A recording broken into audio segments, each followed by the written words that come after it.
नमस्कार. आपण ऐकत आहात काही असं काही तसं. आज आपण ऐकणार आहोत एक ललितबंध, नाव गंगा नाते जन्मोजन्मींचे. लेखन वृंदा टिळक. हरिद्वार म्हटलं की गंगेचं भव्य पात्र, त्या पाण्याला असलेला वेग, गंगेत स्नान करणारे लोक, त्यांच्यासाठी आधाराला असलेल्या भक्कम साखळ्या, जिकडे तिकडे असणारी अलोट गर्दी, हरकी पौडीवर संकल्प घेणारे भाविक, पुजारी, हे दृश्य कायम डोळ्यापुढे येतं. 2 वर्षांपूर्वी हरिद्वारला गेलो तेव्हा आमचं राहण्याचं ठिकाण गंगेच्या किनाऱ्यावरच होतं. रिसॉर्टच्या बागेतून बाहेर पडलं की गंगेचा घाटच यायचा, आणि तो देखील गजबजलेला घाट नव्हे, तर अगदी शांत, फारशी वर्दळ नसलेला घाट. त्यावेळी गंगेच्या घाटावर दीर्घकाळ निवांत बसून तिचा खळाळणारा प्रवाह अनुभवण्याचं सुख अगदी मनसोक्त अनुभवलं. वरच्या घाटावरून कोणीतरी सोडलेले पानांच्या द्रोणात ठेवलेले दिवे पाण्यात हेलकावत जाताना, त्यांच्या नियतीनुसार बुडताना, तरताना, तेवताना, विझताना पाहिले. गंगेच्या प्रवाहाचा होणारा मधुर आवाज ऐकला. तिच्या किनाऱ्यावरची ठिकाणं दिवे लागणीला उजळताना पाहिली. गंगेची मोहिनीच अशी की कितीही वेळ तिथे बसलं तरी तिथून उठावंसं वाटायचं नाही. त्याआधी 30-35 वर्षांपूर्वी हरिद्वार ऋषिकेशला गेले होते तेव्हा वाटलं होतं की हरिद्वारची गंगा लोकांतातली, तर ऋषिकेशची गंगा एकांतातली, खळाळणारी, निर्मळ, नितळ, आजूबाजूच्या माफक गर्दीकडे दुर्लक्ष करून स्वतःत मग्न असलेली, आनंद घेणारी आणि तो मुक्त हस्ते वाटणारी अशी ऋषिकेशची गंगा. पण आता 2 वर्षांपूर्वी दोन्ही ठिकाणी परत गेले तर लक्षात आलं की आता ऋषिकेशच्या गंगेलाही माणसातच राहायला लागतंय. खूप गर्दी असते आता ऋषिकेशला. तिथेही हरिद्वार प्रमाणेच गंगा आरती होते. तिथेही लोक गंगेत दिवे आणखी काय काय सोडत राहतात. इतकी गर्दी, इतक्या मोठ्या प्रमाणात नदीत सोडले जाणारे दिवे, प्रसाद, पैसे, हे सगळं गंगेला आवडत असेल का, असंही वाटून गेलं. गंगोत्रीचा अनुभव तर आणखीनच वेगळा. गोष्ट आहे साधारण 35 वर्षांपूर्वीची. वाटेत दरडी कोसळल्याने झालेल्या ट्रॅफिक जाममुळे आम्हाला गंगोत्रीला पोचायला चांगलाच उशीर झाला होता. आमच्या उतरायच्या ठिकाणी पोचलो तर अंधार इतका की काही दिसत नव्हतं, पण गंगेचा खळखळाट मात्र ऐकू येत होता. गर्द सघन अंधार असं कुठेही वाचलं ना की अजूनही मला आठवतो तो गंगोत्रीचाच अंधार आणि त्यासोबत गंगेच्या खळखळाटाचा ऐकू येणारा दैवी आवाज. ती अनुभूती अत्यंत विलक्षण होती. पहाटे दिशा उजळू लागल्या, प्रवाहाचं दर्शन झालं, तेव्हा काय वाटलं ते शब्दात न मावण्याजोगं आणि शब्दात न मांडता येण्याजोगंही. जेव्हा नदीपाशी गर्दी नसते तेव्हा नदीच्या दर्शनाने मनात जागृत होणारी भावना, जिथे नदीजवळ भरपूर गर्दी होते तिथे मग कमी तीव्र होत जाते का? आम्ही नंतर चांगलं उजाडल्यावर मंदिराशी गेलो. तिथे देशभरातून आलेले भाविक पूजा करत होते, गंगेत स्नान करत होते. काही वर्षांपूर्वीपर्यंत गंगोत्रीला जाणं अतिशय अवघड असायचं. आपल्या 3 पिढ्या आधीच्या लोकांना तर मनातनं कितीही वाटलं तरी पार गंगोत्रीपर्यंत जाणं शक्य झालं नसणार. आताही गंगोत्रीपर्यंत पोचणं देखील फार कमी जणांना शक्य होतं. त्यामुळे तिथे गंगेला नमस्कार करताना जे येऊ शकले नाहीत त्या सर्वांच्या वतीने नमस्कार आपोआप केला जातो. गंगोत्रीला जरी गंगेचं मुख्य मंदिर असलं तरी खरा गंगेचा उगम आहे तो गोमुखला. तो पाहण्यासाठी साधारण 16 किलोमीटरचा ट्रेक, म्हणजे गंगोत्रीपासनं गोमुखपर्यंतचा 16 किलोमीटरचा ट्रेक त्यावेळी होता 30-35 वर्षांपूर्वी. आता हिमालयातल्या बर्फाच्या वितळण्याची गती वाढल्यामुळे तो जवळपास 18 किलोमीटरपेक्षा जास्त झालाय. हा ट्रेक आत्ताही अवघडच मानला जातो. आम्ही गेलो होतो तेव्हा तर खराब हवामानामुळे तो रस्ता बंद झाल्याने आम्हाला गोमुखला जाता आलंच नाही. पहिल्यांदा हरिद्वार, ऋषिकेश, गंगोत्रीला जाऊन आल्यानंतर साधारण 20 वर्षांनी गंगासागरला जाण्याचा योग आला. तेव्हा वाटलं होतं की इतक्या वर्षांनी तिला भेटायला जाते मी. कशी असेल ती? किती बदलली असेल? अर्थात तिच्यामुळे आसपासचा परिसर कसा सुपीक झाला, ती कशी जीवनदात्री ठरली, कधी कोपिष्ट होऊन तिने हाहाकार माजवला, हेच महत्वाचं.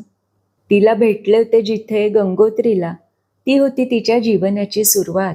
तिचं निर्मल, प्रसन्न, नितळ पाणी खरंच खूप कोवळं वाटत होतं. तिला गंगा मैया म्हणणं म्हणजे एखाद्या 4-5 वर्षाच्या मुलीला नऊवारी नेसवून उगीचच मोठं केल्यासारखं वाटत होतं. पुढे ऋषिकेशला भेटली ती मैत्रिणीसारखी, दगड धोंड्यातून खळाळत वाट काढणारी, जिच्याशी मनातलं सारं बोलावं अशी स्वागतशील आणि निवांत. पण मग हरिद्वारला पाहिलं तर तिचं रूपच पालटलेलं. किती प्रौढ दिसत होती ती. तिचं विशाल पात्र अनेकांची पापं पोटात घेत होतं म्हणे. आता तिला मैत्रीण म्हणण्याचं धाडसच होत नव्हतं. ती आता झाली होती पूजनीय आणि वंदनीय अशी गंगा मैया. भर वेगात वाहत होती. सांज आरतीच्या वेळी तिच्या पात्रात असंख्य दिवे सोडले जात असताना ओझरती दिसल्यासारखी वाटली खरी जुनी मैत्रीण तिच्यात. पण ते तेवढंच. आज इतक्या वर्षांनी आणि इतक्या अंतरावर परत एकदा भेटणार आहे मी तिला. गंगोत्री ते गंगासागर, शेकडो किलोमीटर. तशी हुगळी म्हणून तिलाच कोलकात्यात भेटले. हावडा ब्रिज म्हणजेच रवींद्र सेतूकडे अगदी आ करून बघून झाल्यावर पुलाखालून संथपणे वाहणाऱ्या तिचं भान आलं. वाटलं की हिला भेटण्यासाठी यायला पाहिजे एकदा, पहाटवेळी वा संध्याकाळी, जेव्हा सूर्य असेल मवाळ आणि शहराच्या दिव्यांनी केलेला नसेल अजून आपला लखलखाट, झाली नसेल रोजच्या आयुष्याची वर्दळ सुरू तिच्या किनारी. अशाच निवांत वेळी तिला भेटायला हवं. पण असं अनेकदा मनात येऊनही तिला तिथे भेटायला जायचं राहून गेलंच खरं. तसं तर हुगळी म्हणूनच बेलूर मठाच्या बागेतून दिसणारं तिचं विरागी रूपही मी अनुभवलं होतं. पण आज मी निघालीये गंगासागराला, जिथे गंगा मिळते सागराला, ज्या ठिकाणी मकर संक्रांतीला भारतातली सगळ्यात मोठी यात्रा होते, त्या गंगासागराला. मनात खूप उत्सुकता होती. सब तीरथ बार बार, गंगासागर एक बार, असं ज्या गंगासागराचं वर्णन केलं जातं ते कसं असेल? थोडा गाडीने प्रवास, मग गाडी नावेत टाकून नदी पार करायची आणि मग परत रस्त्यावरून प्रवास, असं आम्ही मनाशी योजलं होतं. पण इथे पाहिलं तर नदी पार करायला फक्त प्रवासी नाव होती. मग गाडी आणि चालक दोन्ही अलीकडच्या तीरावरच ठेवून आम्ही निघालो. तिकीट खिडकीपासूनच रांगायला सुरुवात. भारतातल्या निरनिराळ्या प्रदेशातून भाविक आणि प्रवासी आले होते. बोट येईपर्यंतचा वेळ, वेगवेगळी भजनं, घोषणा, फेरीवाले, भांडणं, यात्रेकरूंच्या आपापसातल्या गप्पा, त्यांनी केलेल्या नवसांच्या कथा, त्यातच ज्योतिष सांगणारेही हजर होते. एकूण अगदी मस्त वेळ गेला. जनसागराचा भाग होणं म्हणजे काय ह्याचा प्रत्यय येत होता.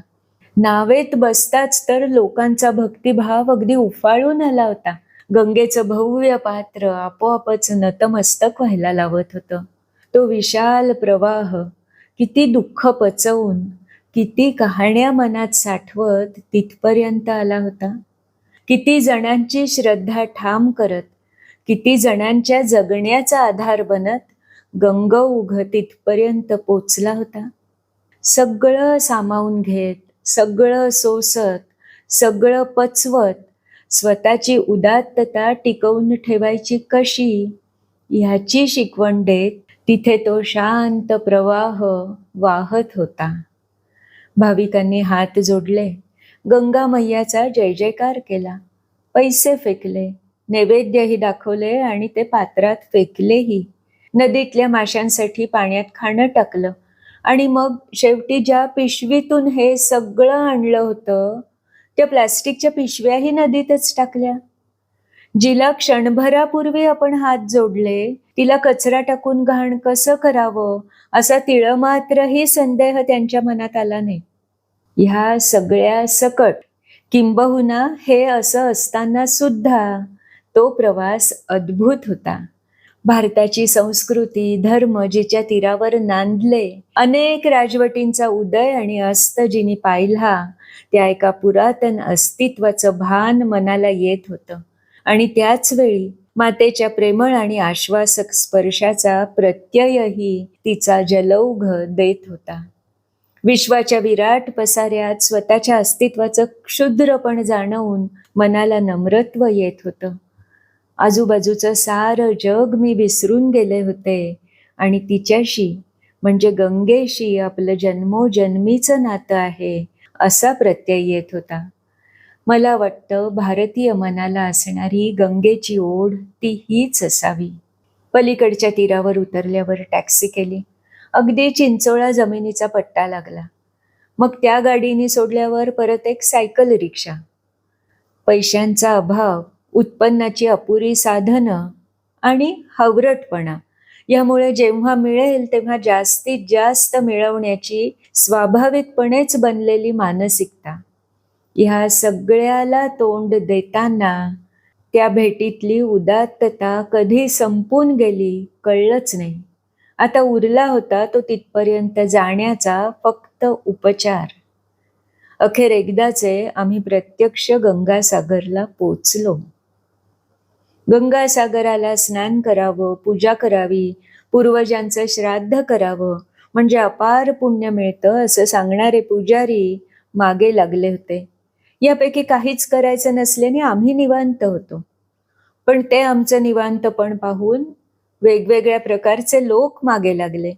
मालिश करून घ्या, आमच्याच हॉटेलात खायला या, रंगीत माळा विकत घ्या, दान करा अथवा भविष्य जाणून घ्या.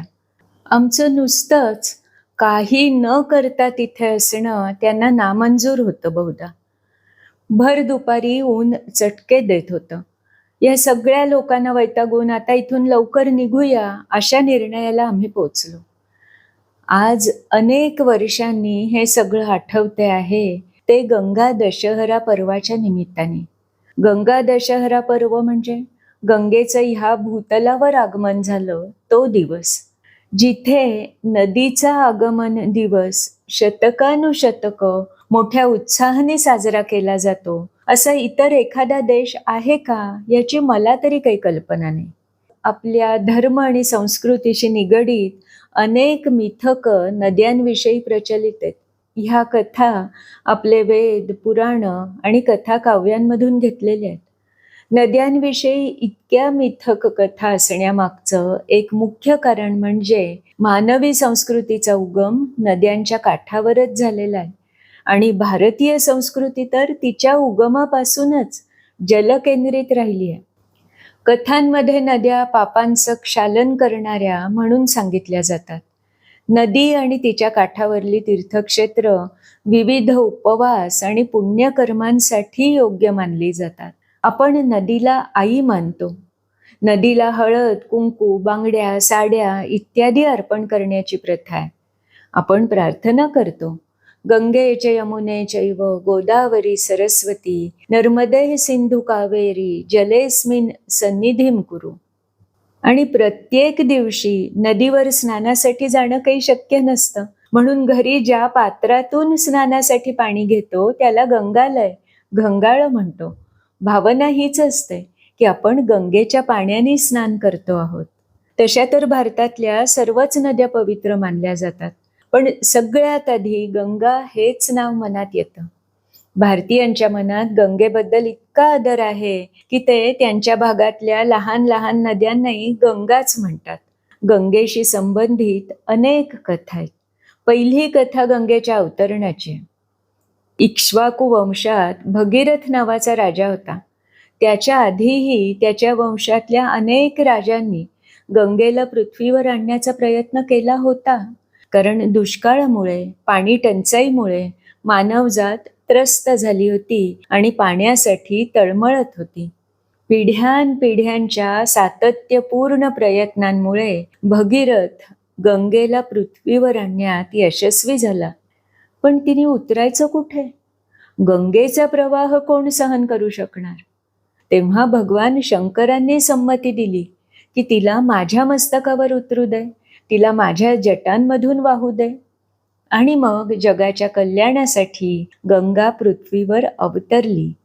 ती शंकराच्या जटांमधून उगम पावते म्हणून तिला जटाशंकरी असंही म्हटलं जातं. ती भगीरथाच्या प्रयत्नांमुळे आली म्हणून तिला भागीरथी असंही म्हटलं जातं. जान्हू ऋषींच्या क्रोधामुळे तिचा प्रवाह थांबला होता आणि देवांच्या आणि भगीरथाच्या विनंतीवरून जान्हू ऋषींनी तिला मुक्त केलं आणि म्हणून तिचं नाव जान्हवी असंही पडलं. गंगा नदीला 1-2 नव्हे तर एकूण 108 नाव आहेत. असंही मानलं जातं की गंगेचा जन्म भगवान ब्रह्मदेवांच्या कमंडलूतून झालाय. हिंदू धर्मात अशी श्रद्धा आहे की जो कोणी गंगेत स्नान करतो तो सर्व पापांपासून मुक्त होतो आणि त्याला मोक्ष मिळतो. आपली अनेक तीर्थक्षेत्र म्हणूनच गंगेच्या काठावर वसलेली आहेत. असं म्हटलं जातं की ऋषीचं कुळ आणि नदीचं मूळ पाहू नये, कारण ह्या दोन्ही गोष्टी कितीही लहान असल्या ना तरी त्यांचं कार्य प्रचंड असतं. त्याच कार्याचा विचार केला पाहिजे. त्याचप्रमाणे नदीविषयीच्या दंतकथा त्यांच्या गर्भितार्थानुसार समजावून घेतल्या पाहिजेत. गंगा दशहरा, ज्येष्ठ शुद्ध दशमी हा गंगावतरणाचा दिवस आणि त्याच सुमाराला येणारा नवतपा म्हणजे 9 तपा हे अतिशय उष्णतेचे दिवस. गंगा सर्व तापांचा नाश करणारी मानली जाते, ह्यात काहीच नवल नाही. गंगेला भवताप दुःख हरिणी असंही म्हटलं जातं. साधारण 10-12 वर्षांपूर्वीची गोष्ट आहे. सिंगापूरच्या घरून आम्ही एअरपोर्टवर निघालो होतो. सिंगापूरमधले टॅक्सी ड्रायव्हर खूप गप्पा मारतात, तसाच हाही टॅक्सी ड्रायव्हर गप्पा मारत होता. कुठे जाणार असं त्यांनी विचारल्यावर मी सांगितलं भारतात. त्यावर तो म्हणाला, तुम्ही भाग्यवान आहात, भारतात जाऊ शकता. मलाही भारतात जायचंय. मी हिंदू आहे आणि हिंदू असल्याने मला आयुष्यात एकदा तरी गंगा आणि हिमालय बघायलाच पाहिजे, म्हणून मी भारतात जाण्यासाठी पैसे वाचवतोय. काटकसर करून वाचवलेल्या पैशांनी तो आधी गंगा आणि हिमालय बघणार होता आणि नंतर पुन्हा पैसे वाचवायला सुरुवात करून मग लग्न करणार होता. परदेशात जन्मलेल्या, वाढलेल्या, किंबहुना ज्याच्या आधीच्या कमीत कमी 3 पिढ्या परदेशातच राहिलेल्या आहेत, अशा तरुण मुलाला असणारी ही गंगेची ओढ खूप विशेष वाटली. आणि त्यापेक्षाही विशेष वाटली ती ही भावना की तो म्हणाला, माझ्या वडिलांनाही जायचं होतं गंगा बघायला, पण ते त्यांच्या आयुष्यभरात जाऊ शकले नाहीत, म्हणून आता मला तर जायचंच आहे. गंगा आपल्या सगळ्यांच्याच आकर्षण, आदर, श्रद्धा आणि ममत्वाचा विषय असते. गंगेविषयी हिंदू मनाला वाटणारी ओढ काही आगळीच असते. तिच्याशी आपलं जन्मोजन्मीचं नातं आहे अशी आपल्या मनात भावना असते. श्री आदि शंकराचार्यांनी लिहिलेलं गंगा स्तोत्र, गंगाष्टकम, जगन्नाथ पंडितांनी लिहिलेलं गंगा लहरी हे सर्व प्रसिद्धच आहे. इतरही अनेकांनी गंगेच्या स्तुतीपर किंवा पापनाशासाठी तिची आळवणी करणारी पद्य लिहिली आहेत. गंगा लहरीच्या मराठी अनुवादात ल गो विंझे लिहितात, स्मृतीनेही एका झणी निजमना शांती वितरी, जया गाता पापा त्वरित भवतापासही हरी. असे गंगा गंगा श्रुतिमधुर हे नाम तव गे, मुखी राहो माझ्या मरणसमयी हे त्रिपथ गे.